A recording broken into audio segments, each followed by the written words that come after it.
Hi friends, welcome to Shiva Sai blogs. నేను వచ్చేసి ఈరోజు మీకు ప్యాన్ కేక్స్ ఎలా ప్రిపేర్ చేయాలో చూపిస్తానండి. ముందుగా ఒక బౌల్ తీసుకొని అందులో ఒక ఎగ్ని బ్రేక్ చేసుకొని వేసుకోవాలండి.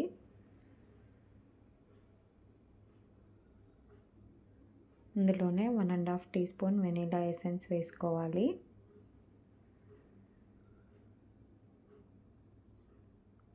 One and half teaspoon baking powder వేసుకోవాలండి. హాఫ్ స్పూన్ సాల్ట్, 1 కప్ పాలు, పావు కప్పు దాకా ఆయిల్ వేసుకోవాలండి. Half cup sugar powder, 1 cup మైదా వేసుకొని వీటన్నిటిని బాగా మిక్స్ చేసుకోవాలండి. ఎక్కడా కూడా లంప్స్ లేకుండా మిక్స్ చేసుకోవాలండి.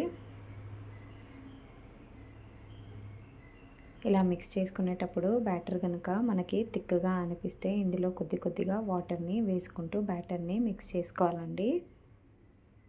బ్యాటర్ మనకు ఇలా ఫ్లోయీ కన్సిస్టెన్సీ వచ్చేంత వరకు మిక్స్ చేసుకోవాలండి. ఇలా మిక్స్ చేసుకున్న బ్యాటర్ని ఒక 10 మినిట్స్ పక్కన ఉంచుకోవాలి. 10 మినిట్స్ తర్వాత మరోసారి మిక్స్ చేసుకొని స్టవ్ ఆన్ చేసుకొని ప్యాన్ పెట్టుకొని ప్యాన్ హీట్ అయిన తర్వాత ప్యాన్ కేక్స్ని వేసుకోవాలండి. స్టవ్ని సిమ్లో పెట్టుకొని ప్యాన్ కేక్స్ని కుక్ చేసుకోవాలండి, లేదంటే మాడిపోతాయి. ఇలా మనకి కంప్లీట్గా బబుల్స్ వచ్చిన తర్వాత ప్యాన్ కేక్ని మరోవైపుకి ఫ్లిప్ చేసుకోవాలండి.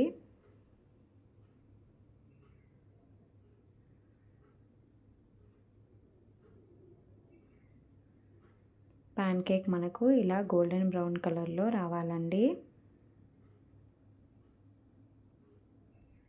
ఇలా ప్యాన్ కేక్ని 2 సైడ్స్ పర్ఫెక్ట్గా కుక్ చేసుకోవాలండి.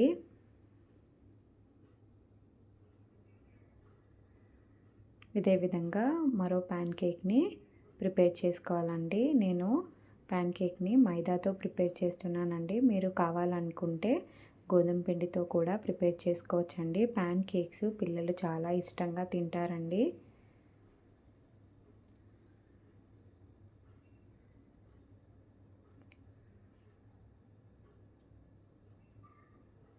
ఈ ప్యాన్ కేక్స్ని మనము హనీతో కానీ చాక్లెట్ సిరప్తో కానీ సర్వ్ చేసుకుంటే చాలా టేస్టీగా ఉంటాయండి. మీకు కనుక నా వీడియో నచ్చినట్లయితే ఒక లైక్ చేయండి, నా ఛానల్ని సబ్స్క్రైబ్ చేసుకోండి. Thank you.